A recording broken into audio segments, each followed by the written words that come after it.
We begin a two-part series today based on the compelling new book, Every Patient Tells a Story, Medical Mysteries and the Art of Diagnosis by Dr. Lisa Sanders.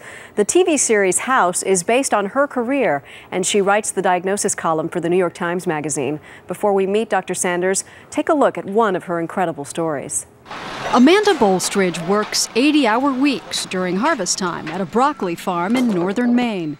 This is one of your nurses, Lori.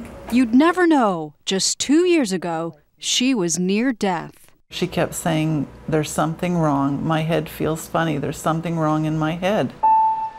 Amanda was having terrible migraines and mood swings so violent, her mother had to take her to the emergency room. After being sent to hospital after hospital, Amanda was diagnosed with encephalitis, a swelling of her brain. I believe it was around the 11th of August is the last day that I remember anything.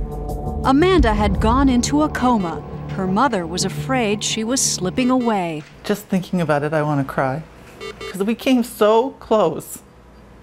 It's not something a mother should have to watch her child go through.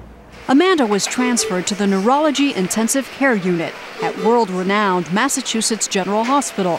First-year OB/GYN resident Rachel Clark got a page.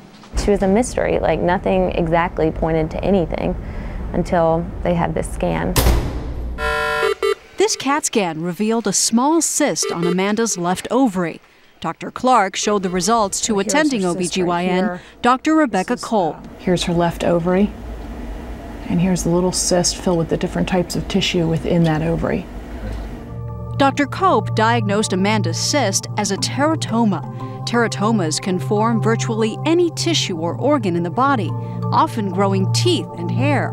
But was there a connection between this cyst and the swelling in Amanda's brain? We think we know everything in medicine, and we think we've figured so many things out, and yet there's still a lot of mysteries out there. In Amanda's case, doctors believed her teratoma might actually be making brain cells, which her immune system recognized as foreign. Could the antibodies in Amanda's system be attacking not only the growing brain cells in her cyst, but also her brain? Dr. Clark recommended the cyst be removed. I was kind of embarrassed, actually, to bring it up to the team because I was like, oh my God, I'm a new intern and they're going to think I'm insane that I want to take this girl to the OR. Dr. Culp agreed surgery was the only option. Her left ovary was removed that day. The odds I was right were terrible. The next morning, Amanda was still in a coma. Dr. Clark was disappointed until Dr. Culp gave her a call. And she was like, Rachel, you're not going to believe this. You need to get up here now. When I walked in, she was sitting on the edge of the bed, one leg over the railing, and she was going home.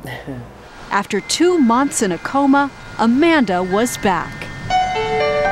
Thank you for giving me my daughter. It was really one of the greatest moments of my career because it's really like bringing somebody back, and something I never, ever would have dreamed that I would have been involved in. Yeah, it was a cool day. And now Dr. Lisa Sanders, who wrote about Amanda's case for the New York Times Magazine, joins us this morning. Good morning to you. Good morning. How are you? So many great lessons in there. Listen to all the opinions, weigh all the options, because you never know. You never know. You know, when I went to medical school, my very first day on medical school, the dean said to all of us, said 50% of what we're going to teach you in the next 4 years is wrong. Unfortunately, we don't know which half. It's because we don't know it yet. So things, the doctor is right. Mysteries are happening all the time. We think that medicine is this set body of knowledge, but we're adding to it all the time. New diseases, new treatments. And you talk about fascinating cases like that, so many of them in your new book, Every Patient Tells a Story. Is this book supposed to be sort of a reminder to the medical community to listen to the patient's story? To the medical community to listen, and to the patients to speak. I think that patients are afraid to tell their stories. Doctors don't give them any indication that their story is important, and yet it's clear that up to 80%, sometimes 90% of cases are diagnosed based on the patient's history, the story they have to tell and what's happened to them before.